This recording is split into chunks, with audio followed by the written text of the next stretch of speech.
찬양대를 통해서 주께 찬미하게 하시니 정말 감사합니다. 저희들 언제나 주를 향한 찬양이 호흡이 있는 동안에 멈춰지지 않게 하옵시고, 오늘 찬양한 내용처럼 주께서 주의 나라의 복음을 위하여 이 교회를 세우시며 하나님의 복음의 일꾼들로 차고 넘칠 수 있도록 역사해 주시기 원합니다. 이 시간 하나님의 복음이 선포되는 시간입니다.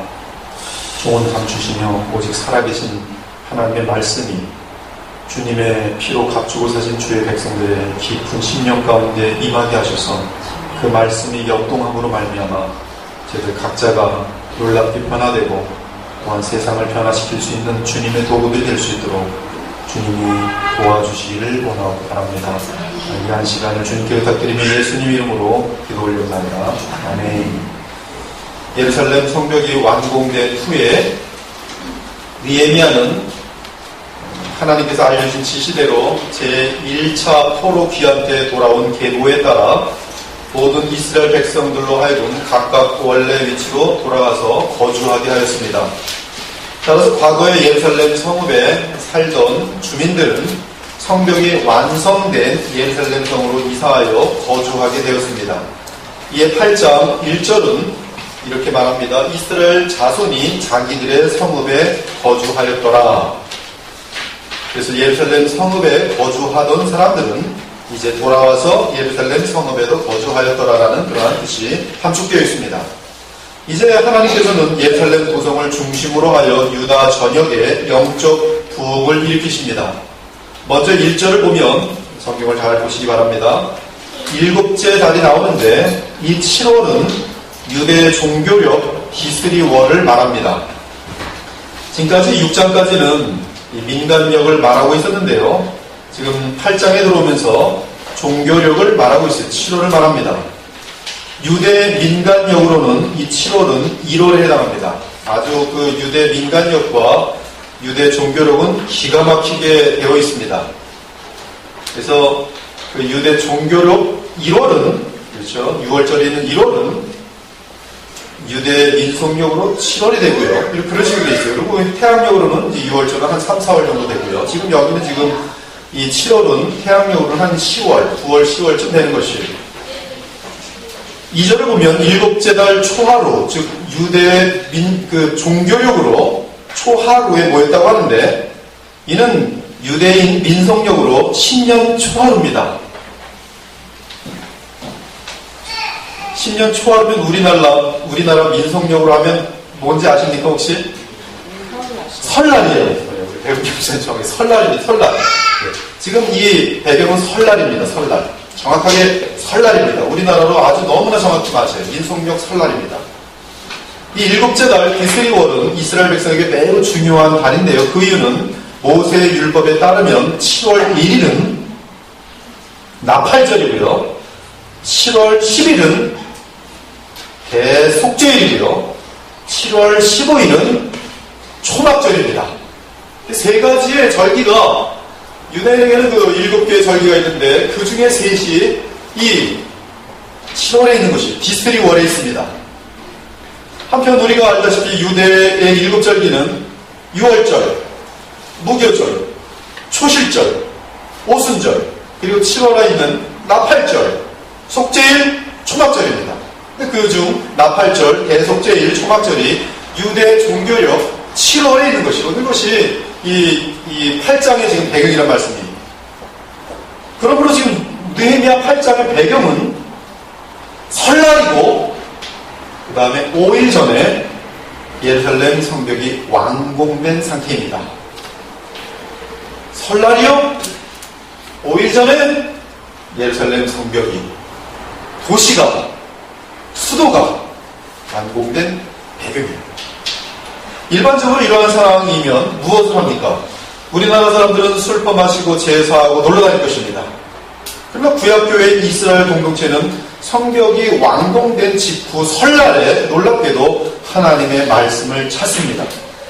그들의 모든 관심이 하나님의 말씀에 있습니다. 더 놀라운 사실은 몇몇 사람들이 그러한 것이 아니라 이스라엘 백성 전체가 하나님의 말씀에 목말라하며 갈급해하고 있습니다. 1절 후반을 보니 이스라엘 모든 백성이 일제히 수문 앞 광장에 모였습니다. 여러 개의 수문 앞에 모였어요. 남쪽에 있는 것이죠. 기드론 그 밸리, 기드론 이 계곡이 흐르는 곳에 있는 것이죠. 이스라엘 백성은 유다 전역으로부터 예루살렘 성읍으로 모였습니다. 그들은 가까운 곳에서는 며칠을 걸려서 왔고 좀 더 먼 곳에서는 몇 주를 걸려서 왔고 심지어 한 달가량 여행하여 예루살렘 성읍으로 모였습니다. 그런데 7월 1일 나팔절에 다 모였는데 예배와 말씀을 위해 모였습니다. 일제히 모든 백성이 예루살렘 성읍에 모였습니다. 이스라엘 백성이 다 모이자 그들은 제사장이며 학사인 에스라에게 여호와께서 이스라엘에게 준 모세의 율법책을 읽어줄 것을 요청하였습니다. 놀랍게도 그 요청이 거꾸로 옵니다. 저도 좀 이런 요청을 좀 받았으면 좋겠어요. 성경 공부합시다. 성경 공부합시다. 광고하는 것이 아니라 성경 공부를 해 주시옵소서. 좀 그런 요청 좀 받았으면 좋겠어요. 지금 그런 배경이에요. 놀랐습니다. 사랑하는 여러분, 나팔절은 어떤 절기입니까? 이날은 나팔을 부는 날인데요. 수량의 뿔로 된 나팔을 불어서 대성회로 모이는 날입니다. 설날입니다. 대성회 다 모이는 날입니다. 그날 이스라엘 백성은 한 사람도 빠짐없이 노는 날입니다. 휴일입니다. 안식하면서 하나님께 속죄제, 화제, 여러 제사를 드린 날입니다. 그런데 이스라엘 백성이 나팔절이 되자 일제히 모여서 누구를 찾아갔습니까? 그들은 수문 앞 광장에 모여 학사 에스라를 찾아갔습니다. 그리고 그에게 율법책을 가지고 와서 읽어달라고 요청했어요. 즉 하나님의 말씀을 듣고자 하는 간절한 마음이 일어났던 것입니다. 이에 백성들의 요구에 따라 학사 에스라는 율법책을 가지고 왔습니다. 그리고 무릇 알아들을 만한 모든 회중 앞에 섰습니다. 무릇 알아들을 만한 모든 회중 앞에 섰어요. 예진이, 예은이도 무릇 알아들을 만한 나이에요. 지금 제 말 알아들었습니다. 그는 어떤 특정 계층을 향해 말씀을 선포한 것이 아니라 말을 알아들을 수 있는 모든 부류의 사람들을 대상으로 하여 말씀을 전하였습니다. 한편 학사 에스라 제사장이면서 이 에스라는 누구입니까? 학사 에스라는 아닥사스다 왕 7년에 바벨론 포로에서 예루살렘에 귀환한 제사장입니다. 제2차 포로 귀환이라고 하는데요. 따라서 아닥사스다 왕 20년에 예루살렘에 온 느헤미야보다, 느헤미야는 이제 몇 명 많이 데리고 오지 않아서 제3차 포로 귀환이라고 말하기는 애매합니다. 이 에스라는 많이 데려왔어요. 1차 포로 때는 이 수르바벨과 함께 엄청난 사람들이 많이 왔죠. 그러니까 지금 에스라는 느헤미야보다 13년 전 아닥사스다 왕 20년에 지금 이분은 지금 그 아닥사스다 왕 7년에 왔고요. 또 느헤미야는 20년이니까 13년 전에 에스라로 온 것입니다. 먼저 귀국한 것이죠. 그는 율법에 능한 학사로서 에스라 7장 10절을 보면 율법을 연구하고 준행하며 가르치기로 결심했던 인물입니다. 그는 쉬지 않고 성경을 연구할 뿐만 아니라 준행하며 그 말씀대로 철저하게 살아내며 또한 그 깨달음들을 열심히 가르쳤다는 것이 그것이 자기의 평생의 임무였습니다. 하나님이신 소명이었습니다. 에스라가 예루살렘에 처음 귀환했을 때 그 이전에 포로 귀환으로 돌아와 유대 땅에 자리 잡은 이스라엘 백성들의 영적인 상태와 삶은 엉망이었습니다. 에스라서를 보면 그들은 혼합주의에 빠져 있었고 불신자와 결혼하였으며 이방 세상의 사상과 문화를 따르고 있었습니다. 그러나 에스라는 회개운동을 일으켰고 나아가 이방 여인과 결혼한 하나님의 백성들에게 이방 여인들과의 관계를 정리할 기회를 줬어요. 그걸 정리하지 못하면 그 커뮤니티에서, 그 공동체에서 쫓겨나게 됩니다. 정리할 기회를 줬어요. 따라서 이스라엘 백성들은 에스라의 통치하에서 하나님의 백성으로서의 순결을 회복하였던 것입니다. 사실 에스라가 예루살렘에 도착한 이후 대략 13년 후에 진행된 예루살렘 성벽 재건은 그동안 에스라를 통해 이스라엘 백성이 하나님의 언약 백성으로서의 정체성을 지니고 있었기 때문에 가능했습니다. 만일 그들이 하나님의 백성으로서의 정체성을 갖지 못했다면 결코 예루살렘 성벽 재건 완공은 가능하지 않았을 것입니다. 재건도 되지 않았을 거고 완공도 되지 않았을 것이. 이제 성벽이 완공되니 하나님께서는 다시 학사요 제사장인 에스라를 통해 영적 각성의 역사를 일으키십니다. 하나님께서 역사 가운데 주의 역사를 일으키실 때마다 반드시 귀하게 사용하는 사람은 에스라처럼 하나님의 말씀에 깊은 조예가 있는 사람입니다. 조나단 에드워드의 글을 읽어보면 그가 얼마나 성경의 깊은 통찰력과 그리고 이 깊은 조회가 있는지 몰라요. 하나님은 그를 사용해서 Great Awakening, 위대한 영적 각성을 일으킵니다. 오늘도 마찬가지. 에스라를 통해서 하나님께서는 영적 각성을 일으킵니다.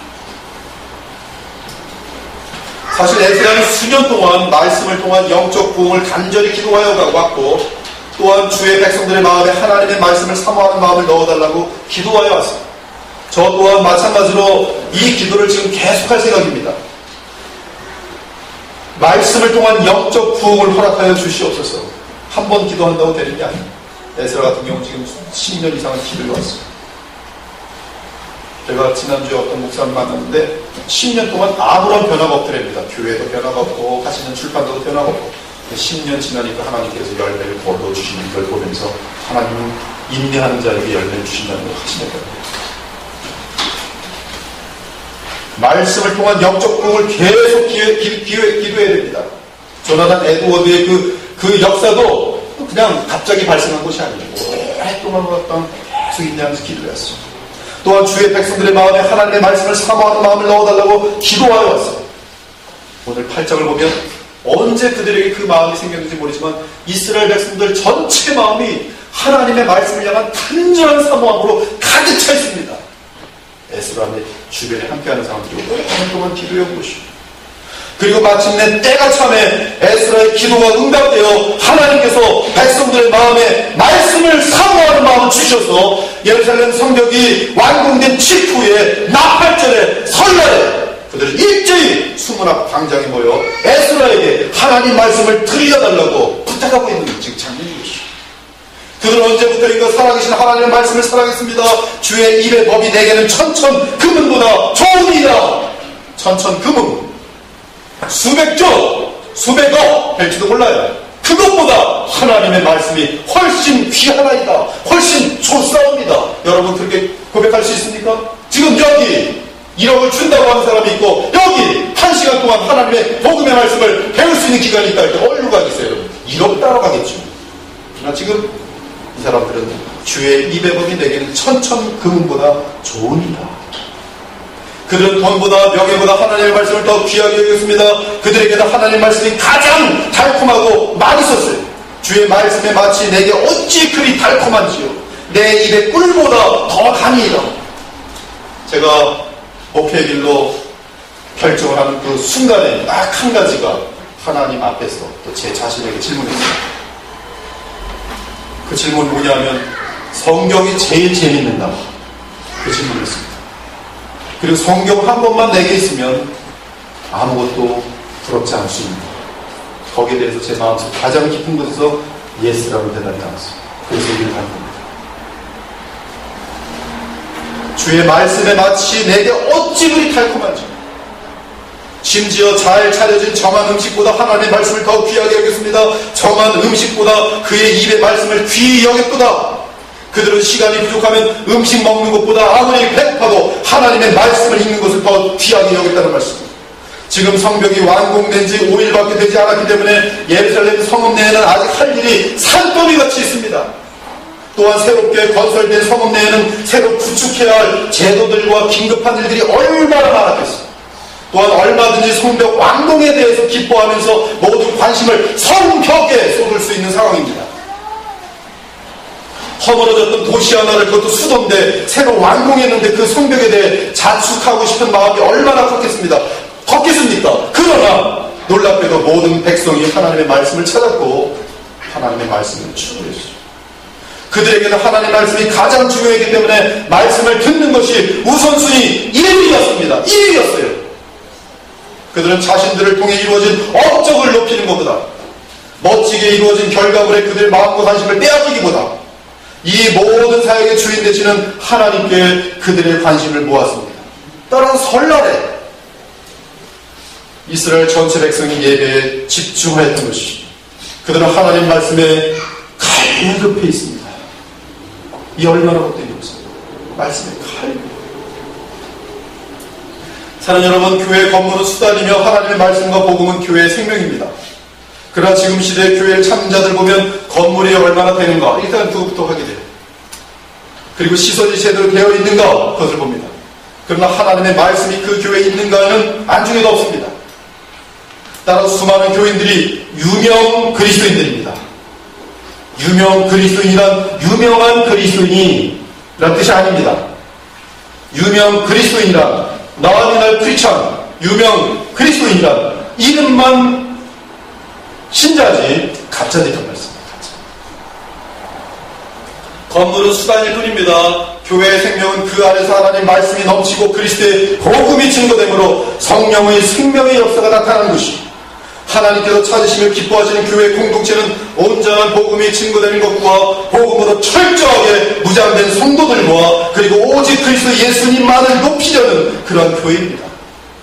그러한 교회에 하나님의 기쁨의 증거가 뚜렷하게 나타납니다. 뚜렷하게 사랑이죠. 2절을 보면 남녀노소 알아들을 만한 모든 사람은 말이 통하는 아이들까지 다 포함된 것입니다. 이는 아이들까지 다 함께 예배를 드리는 모습입니다. 이 모습은 아름다운 예배 공동체의 모습입니다. 저희는 지금 아이들 다 포함해서 예배를 드리고 있는 것인데요. 이것은 성경적입니다. 비블리컬한 것이죠. 아무도 강요하지 않았고 부담을 주지도 않았는데 어린 아이를 포함하여 남녀노소 할 것 없이 모든 백성들이 나팔절을 맞이하여 숨은 광장 앞에 모여 에스라로부터 말씀을 받으며 예배를 드리고 있습니다. 3절을 보니 하나님의 말씀에 대한 갈급함이 얼마나 컸던지 새벽부터 정오까지 모든 백성이 에스라가 전하는 말씀을 듣습니다. 말씀에 대한 갈급함이 얼마나 간절했으면 6시간 동안이나 흩어지지 않고 말씀을 청중합니다. 지금 그들에게는 성경이 없는 상태입니다. 오직 에스라가 들려주는 율법책만이 하나님의 말씀을 들을 수 있는 기회였습니다. 그들은 말씀을 향해 굶주림을 느끼며 하나님의 은혜를 맛봅니다. 그들은 시간 갈 줄 모르고 말씀에 녹아듭니다. 이스라엘 회중 가운데는 조는 사람도 문자 보낸 사람도 하품하는 사람도 머릿속에 집에 두고 떡이나 세상 드라마를 생각하는 사람도 없었어요. 우리 그리스도의 보혈교회는 대략 한 45분 정도 설교를 하는데요. 지금 이 설교 시간은 지금 이 시대의 한국교회에 비하면 지금 한 2배 정도 됩니다. 대부분의 그 대형교회는 25분이 설교 기간입니다. 그러나 느헤미야 8장에 등장하는 이스라엘 공동체에 비하면 저희 교회 45분 설교는 8분지 1 정도밖에 안 됩니다. 8분지 1. 그곳에 있던 사람들이 지금 여러분을 보면 참으로 부러워할 것입니다. 지금 여러분이 누리는 특권을 세례 요한에 본다면 여러분에게 고함을 치며 혼을 낼 것입니다. 그토록 엄청난 특권을 누리면서도 그렇게 게으를 수 있느냐며 우리의 가슴이 타열될 정도로 큰 소리로 호통을 치실 것입니다. 성경이 완성된 상태에서 올바른 그리스도의 복음을 듣는다는 것은 온 인류 역사 가운데 모든 인류 가운데 얼마나 위대하고 가장 큰 복이라는 사실을 여러분이 깨달을 수 있으면 좋겠습니다. 만일 우리가 그 특권을 제대로 한다면 이렇게 시시하게 가만히 있고 있지 않을 것입니다.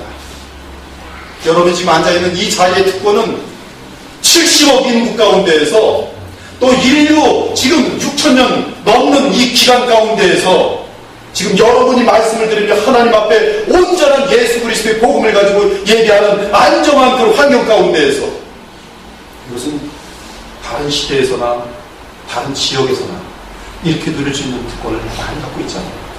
생명 걸고 예배 드리는 사람들이 지금도 많습니다. 말씀 하나 들으려고 생명 걸고 모이는 거예요. 북한도 마찬가지고 이슬람 지역도 마찬가지고 그 설교자, 선교사는 걸리면 감옥으로 들어갑니다. 예배가 진행돼요.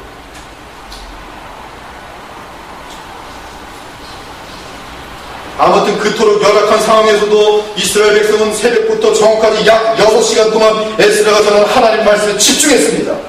예루살렘 성벽이 완공된 후에 처음 가는 나팔절에 말씀의 학사인 에스라를 통하여 하나님의 말씀을 받는 그 예배 시간은 얼마나 큰 감격이었겠습니까? 또한 학사 에스라는 하나님의 율법을 간절히 듣기를 원하는 주의 백성들에게 하나님의 말씀을 전하면서 얼마나 기뻤겠어요. 제가 지금 시대를 살아가면서 제일 큰 고통이 뭔지 아십니까? 가슴이 타열될 것 같은 고통이 뭔지 아세요? 이 생명의 말씀을 거절하는 것에 대한 고통입니다. 그것이 제일 큰 고통입니다. 나는 그 영혼이 불쌍해서 가서 조르고 부탁하고 복음을 전하려고 하는데 굉장히 거만하게 멸시하면서 무슨 사람 하나 무슨 어떤 계산적인 것인지 알고 오해를 하면서 아주 우습게 합니다. 의도가 참 반대예요. 저는 참으로 불쌍해서 나가는데 그들은 거꾸로 대합니다.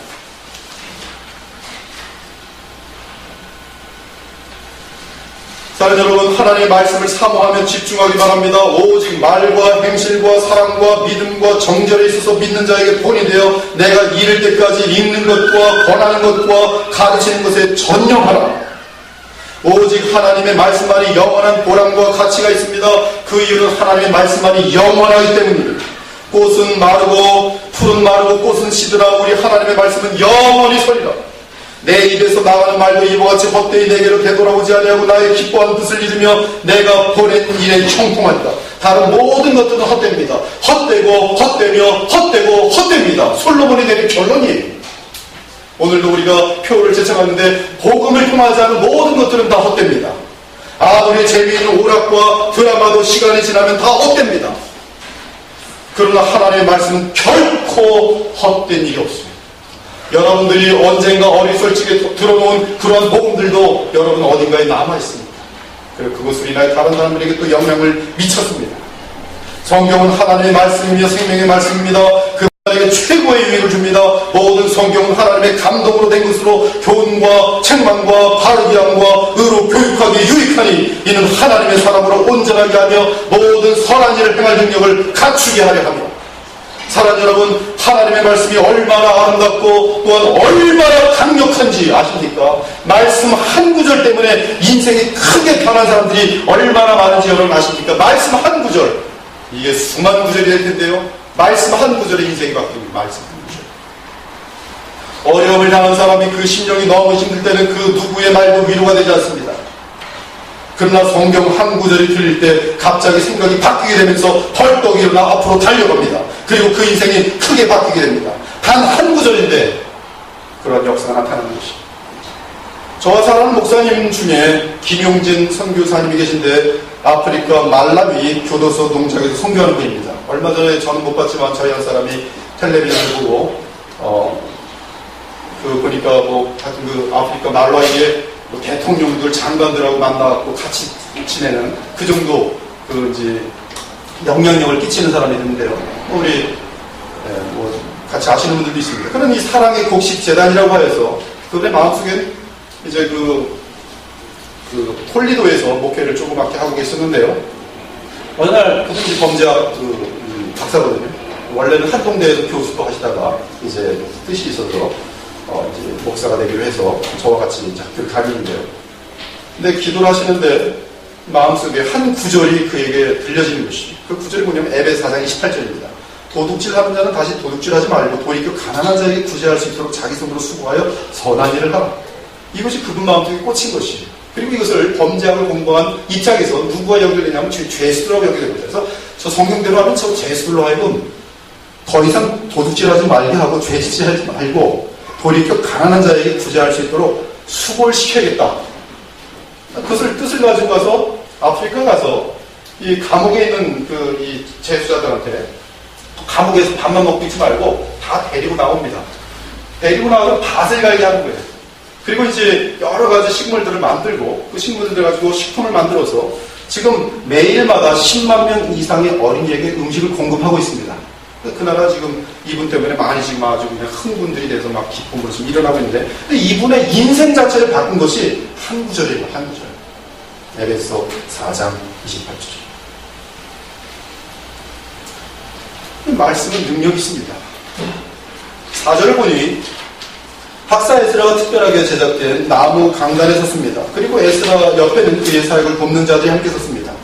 박사 에스라가 단에 올라 율법책을 펴니 모든 백성이 일어섭니다. 이는 여호와 하나님의 말씀을 향해 겸손과 경외심을 표했다는 뜻입니다. 미국 의회가 열리면 대통령이 입장합니다. 이때 안내원이 외칩니다. Arise! 그렇죠? 그리고 Here is the President of the United States. 그러면 여당이든 야당이든 전부 일어나요. 대통령에게 박수를 막 합니다. 들어올 때. 굉장히 경의를 표하는 것이죠. 또 법정에서, 우리 남피사님도 계시지만, 법정에서 재판을 열기 전에 판사가 이제 들어옵니다. 가운을 입고 들어오면 안내원이 선포합니다. 재판장 입장하십니다. 다들 기립하십시오. 거기 있는 사람들 다 기립해. 그렇죠? 그리고 재판장에 앉으십시오. 그럼 앉아요. 마찬가지로 에스라가 단에 설 때 사람들이 일어났다는 것은 하나님의 말씀을 향한 경의심과 사랑을 표시한 것이죠. 사랑 여러분, 하나님의 말씀을 향한 주의 백성들의 경건한 자세를 보십니까? 에스라를 향한 존경심과 하나님의 말씀을 향한 경외심을 느낄 수 있습니까? 청교도 시절에는 목사들의 권위가 재판관보다 훨씬 높았습니다. 구약을 보든 신약을 보든 재판장의 권위나 그들을 향한 존경심은 주의 종들보다 한참 아래였습니다.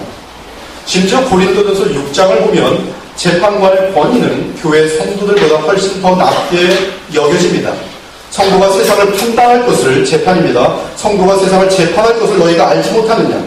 세상도 너희에게 재판을 받겠거든 지극히 작은 일 재판하기를 감당하지 못하겠느냐?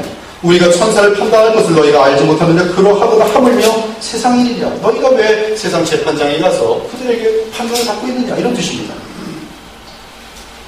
그런데 지금 이 시대의 수많은 목사들은 재판관은커녕 정직한 공무원만도 못합니다. 그들은 하나님 말씀을 전하지 않으며 교우들은 하나님 말씀의 고귀함을 망각한 상태예요. 하나님 말씀을 존귀히 여기지 않습니다. 따라 사람들은 목사를 세상 복을 빌어주는 무당이나 또는 잘못 건드리면 재수가 온붙는 역술인 정도로 여깁니다. 목사 기분 나쁘게 하면 사업이 안 될까봐 건드리지 않는 분이 있거든요. 또 사업 같은 거 하고 싶을 때 잘 되고 싶으면 그 목사님에 가서 복을 받는 거예요. 갑니다. 좀 더 목사에 대해서 귀하게 여기면 도덕선생 정도로 여깁니다. 도덕선생. 하지만 예루살렘 공동체는 하나님의 말씀을 참으로 귀하게 여겼습니다. 그들은 말씀을 전하는 단을 높게 세웠어요. 오늘 본문을 보면 높게 세웠습니다. 이는 하나님의 말씀을 최고로 높이고 그 말씀에 집중하겠다는 의지입니다. 또한 그들은 에스라의 말씀을 사람의 말로 듣는 것이 아니라 살아계신 하나님의 음성을 듣는 것으로 여겼습니다.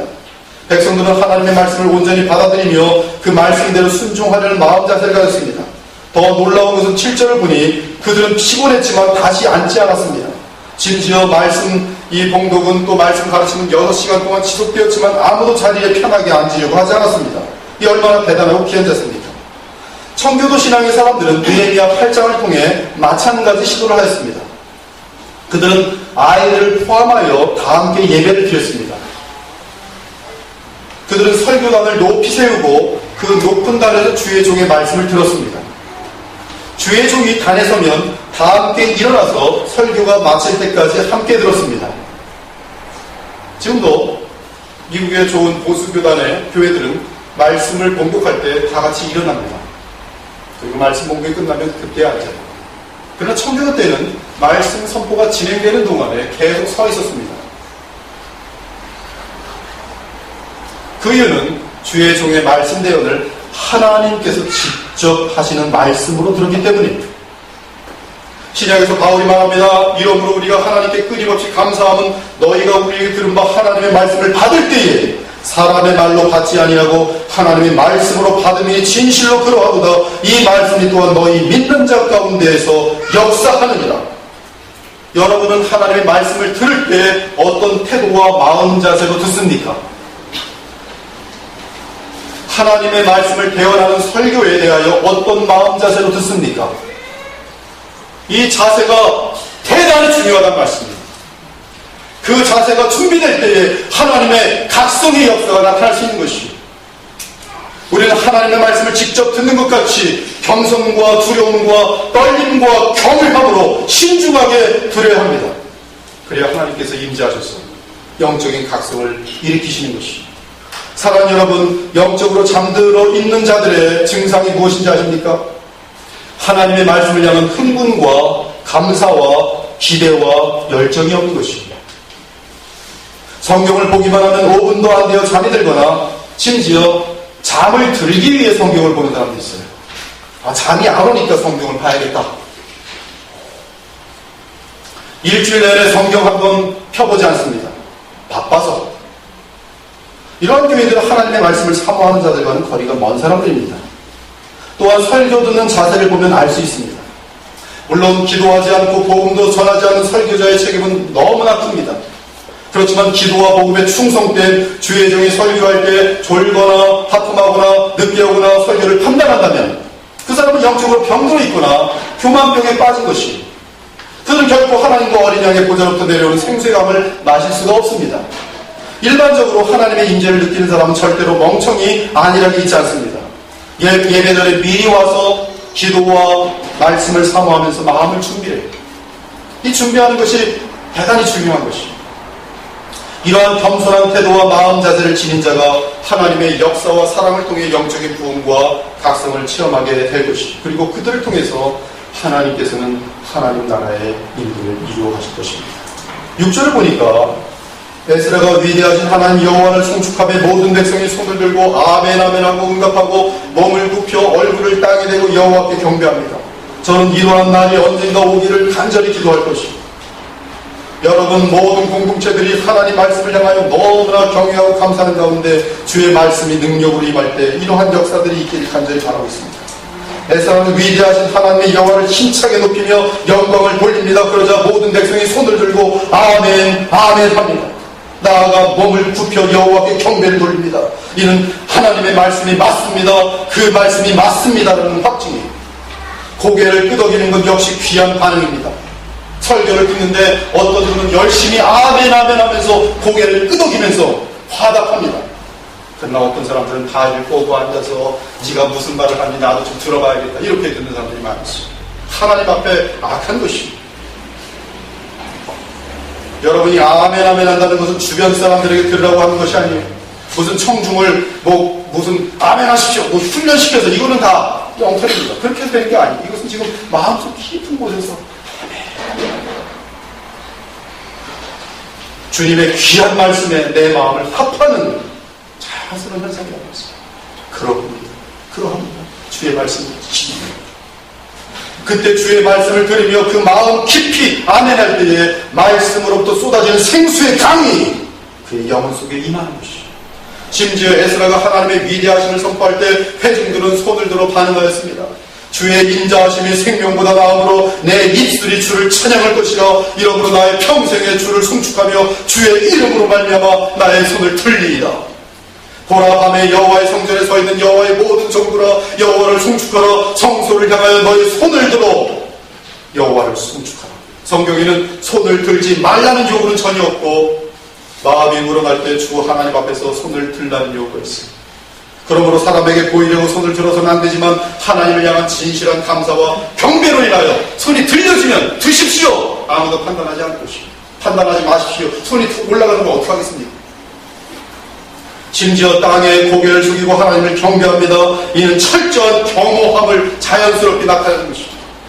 우리가 깊은 기도를 드리며 하나님 앞에 참으로 회개할 때, 제가 아침마다 여기 나와서 기도할 때 어떤 자세인지 아십니까? 코가 땅바닥에 갈 정도로 이렇게 몸을 기도합니다.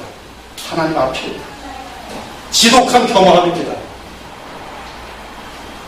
하나님 말씀 앞에서 회개할 때에 어떤 자세가 되는지 아십니까? 진정으로 나의 삶에 대한 하나님 앞에서의 부끄러움을 느낄 때 무릎이 부러지고 코가 땅바닥까지 닿게 되면서 하나님 앞에 부끄럽게 기도합니다. 지금 이러한 현상이 이스라엘 백성에게 지금 나타나고 있다는 말씀입니다. 예배 가운데 주의 임재를 느끼면서 말없이 뺨으로 흐르는 눈물을 주체할 수 없으면서 고개를 숙입니다. 그 눈물은 기쁨과 감사의 눈물, 그리고 자신의 죄에 대한 회개의 눈물. 이는 하나님의 임재가 그 사람의 마음속에 임한 것입니다. 사랑하는 여러분, 사슴이 시냇물을 갈급함같이 우리 영혼이 주님의 임재와 주의 말씀을 갈급하게 되기를 간절히 기도합시다. 그리고 그렇게 되기를 기도합니다. 하나님의 말씀 성경을 향하여 주의 말씀을 배워난 설교를 향하여 경의의 자세를 표하며 동시에 주님의 임재와 영광을 향하여 갈급한 마음을 갖도록 합시다. 재판관이 들어오는데 나는 안 일어날 거야. 그 사람들 뭐라 그러겠죠? 바보 같은 것. 물론 지금 하나님의 말씀을 향해서는 지금 그런 현상들이 나타나고 있잖아요.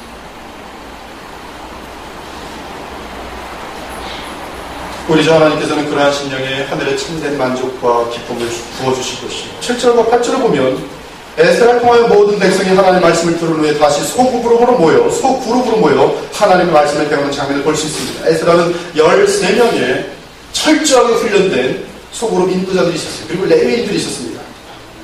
8절 9절 하나님의 율법책을 낭독하고 그 뜻을 해석하여 백성에게 낭독하는 것을 다 깨닫게 하니 백성이 율법의 말씀을 듣고 다 오는지라. 그 소그룹으로 모여서 하나님의 말씀을 배우는 장면을 볼 수 있어요. 이는 우리가 주일 예배 이외에도 소그룹으로 나누어 성경 공부를 하는 그러한 패턴을 보여줍니다. 소그룹의 목적은 하나님의 말씀을 서로 묻고 답하면서 성경을 바르게 알기 위함이며 나아가 성도의 깊은 교제를 나누기 위함입니다. 소그룹 인도자들은 내 생각을 전하지 말고 하나님 말씀을 통해 복음을 전해야 합니다.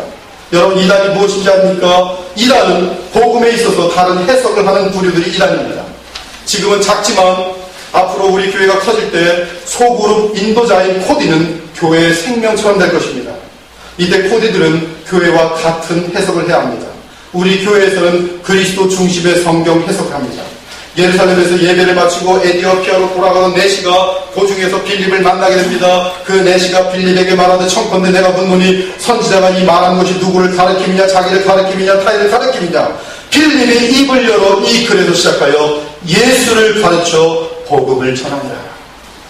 우리 그리스도의 보혈교회는 그리스도 중심의 성경 해석을 하도록 주께서 맡기시고 세우셨습니다.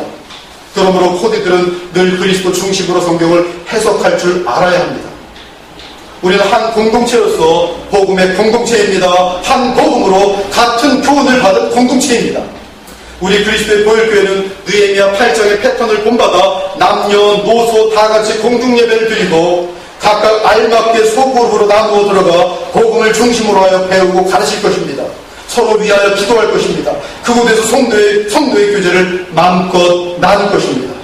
이 교회 생명은 1년, 2년 있다 없어질 교회가 아닙니다. 주님 재림하실 때까지 계속 진행될 것입니다.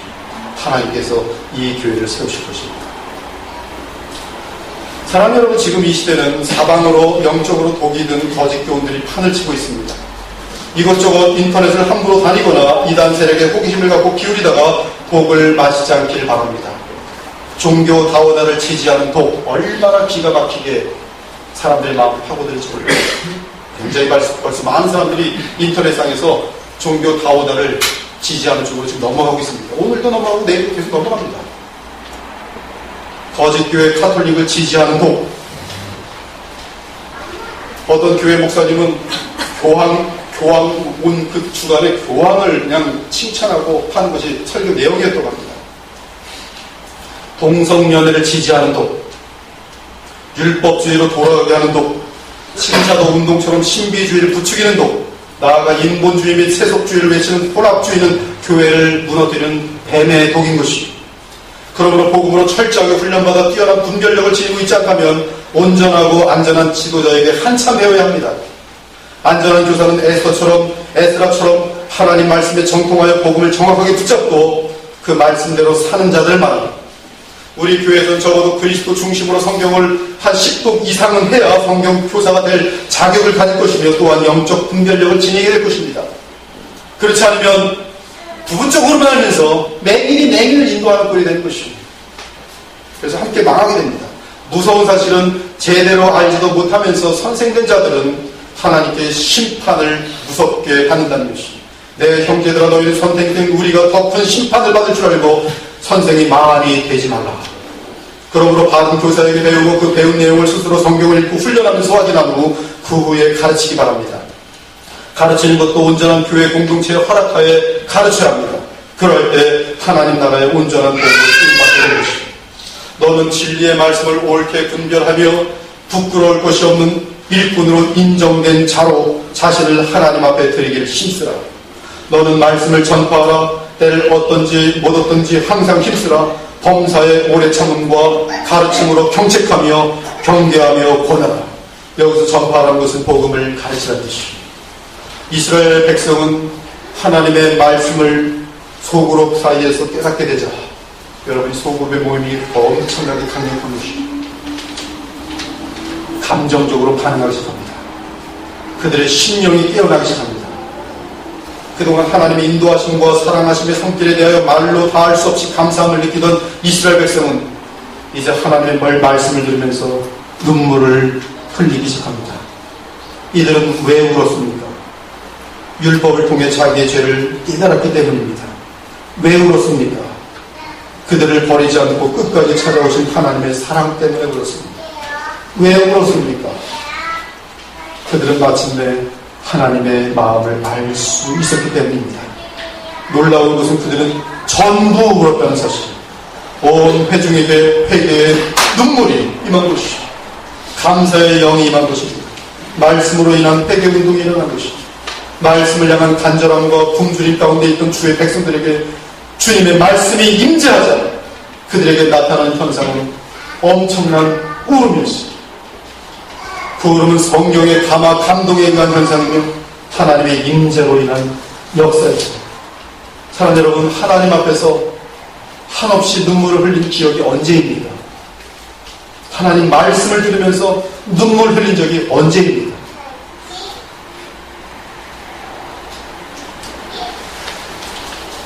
이때 느헤미야와 에스라 그리고 백성들을 지도하는 레위인들이 그들에게 울지 말라고 말합니다.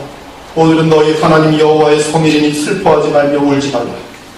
너희는 가서 살진 것을 먹고 단 것을 마실 때 준비하지 못한 자에게는 나누어 주라. 이날은 우리 주의 성일이니 괴로워하지 말라. 설날입니다. 설날에 애통하면서 울면 그게 분위기가 많이 됩니까? 여호와로 인하여 기뻐하는 것이 너희의 힘입니다. 지금 느헤미야와 에스라 그리고 레위인들이 울지 말라고 한 것은 단지 울음을 그치라는 뜻이 아닙니다. 나팔절은 하나님께 번제와 소제 그리고 전제 및 화제로 향기로운 냄새로 여호와께 올려드린 날입니다.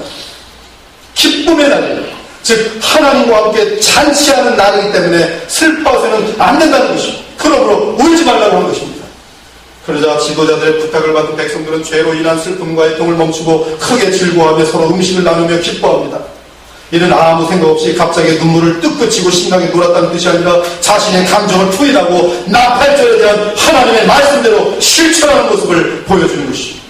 즉 하나님의 말씀의 권위 앞에 그 말씀을 믿고 순종하는 귀한 자세를 보여주는 것입니다. 그리고 12절 끝부분을 보니 이 모든 성령의 역사에 대해 간략하게 요약합니다. 이는 그들이 그 읽어 들려준 말씀을 밝히 알리라. 사랑하는 여러분, 말씀이 강하게 역사할 때 주의 임재가 나타납니다. 그때 발생하는 주의 공동체 현상은 애통의 눈물과 함께 사랑과 감사의 기쁨입니다. 그 기쁨이 너무 커서 서로 모든 것을 나누게 됩니다. 이처럼 애통과 기쁨이 동시에 병행하여 나타납니다. 마치 십자가에서 완전한 거룩과 완전한 사랑이 다 이루어진 것처럼 복음을 듣고 깨달은 하나님의 백성들에게 나타나는 감정적 반응은 애통의 눈물과 함께 찾아오는 하늘의 기쁨이에요. 그래서 하면서 복음을 듣고서 기뻐하다가 들키면 어떤 모습인지 압니까? 눈물은 막 나는데 막 또 웃어요. 하면서 또 웃고 그런 모습이에요. 이때 애통의 눈물과 함께 우리에게 주어지는 기쁨은 신기하게도 우리에게 강한 힘이 됩니다. 애통의 눈물과 함께 하나님의 말씀으로 인하여 오는 감사의 기쁨은 우리에게 힘입니다. 한번 쫓아해보죠. 여호와로 인하여 기뻐하는 것이 너희의 힘이니라. 제가 이 한 절 때문에 얼마나 큰 힘을 얻었는지 아십니까? 저도 지난 몇 주 동안 아니면 한 달 이상 기간 동안 많이 힘들었어요. 그러나 이 한 절을 보고 큰 힘을 얻었습니다. 여호와로 인하여 기뻐하는 것이 너희의 힘이니라. 여호와를 기뻐하고 있더라고요. 그렇다면 저는 힘을 잃은 것이 아니고 여호와로 인하여 기뻐하고 있는 것이 너희의 힘이다. 원어로 보면 너희를 프로텍션하는 것이라 했어요. 너가 여호와를 기뻐하는 한 하나님은 너를 보호하십니다. 이 상태에서는 두려움이 없습니다. 염려가 없습니다. 죄악으로 인한 모든 상처가 치료되면서 평강이 넘칩니다. 하나님으로 인하여 감사하며 기뻐하는 상태는 우리 심령의 가장 큰 힘이 됩니다. 이러한 기쁨이 있으면 이 세상에 아무것도 부러울 것이 없으면서 이 우주에서 가장 기쁘고 행복한 사람이 되는 것이죠. 말씀 공동으로 시작된 나팔절 송에는 주 하나님의 임재로 인한 기쁨이 커지면서 큰 축제가 되었습니다. 그들은 하나님의 말씀을 통해 진정한 위로를 경험했기 때문에 마음껏 서로 사랑하며 나누었던 것입니다. 영적 각성의 뚜렷한 궁극적인 결과가 무엇인지 아십니까? 엄청난 부흥의 역사가 일어났습니다. 그 결과가 무엇인지 아십니까? 사람들이 구름대같이 모여드는 것이 영적 각성의 결과인지 아십니까? 영적 각성의 결과는 나눔입니다. 나눔. 사랑입니다.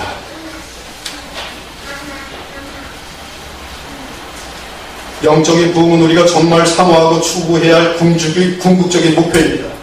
그 이유는 영적인 부흥은 다름 아닌 하나님과의 연합이기 때문이며 나아가 성도들과의 연합이기 때문입니다.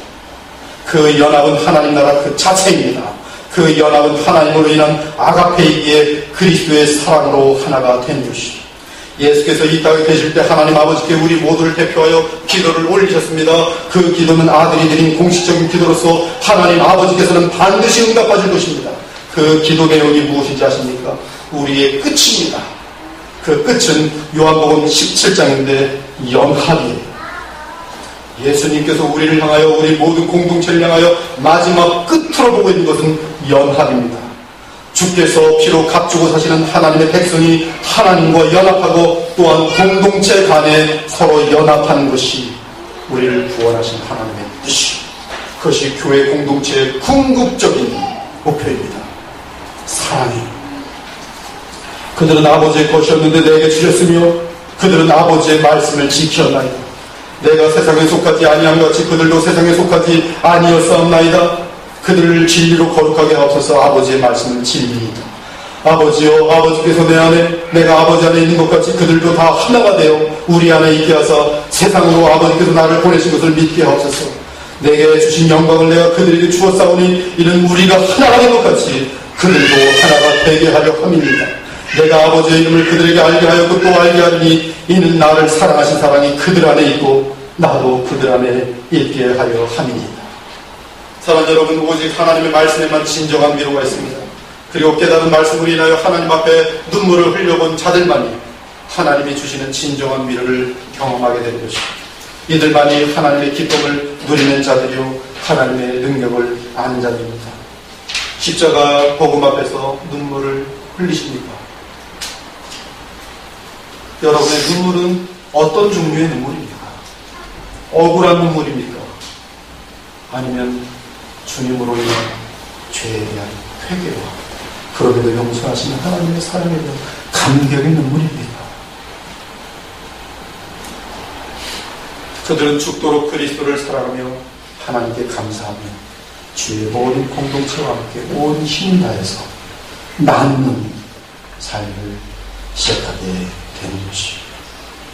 여러분 모두가 그리스도 예수 안에서 부어지는 자 하늘의 기쁨과 사랑을 들어서 서로 마음껏 나누고 마음껏 사랑하는 우리 주 예수 그리스도의 공동체가 되시기를 우리 주 예수 그리스도의 이름으로 축원합니다. 함께 기도하겠습니다.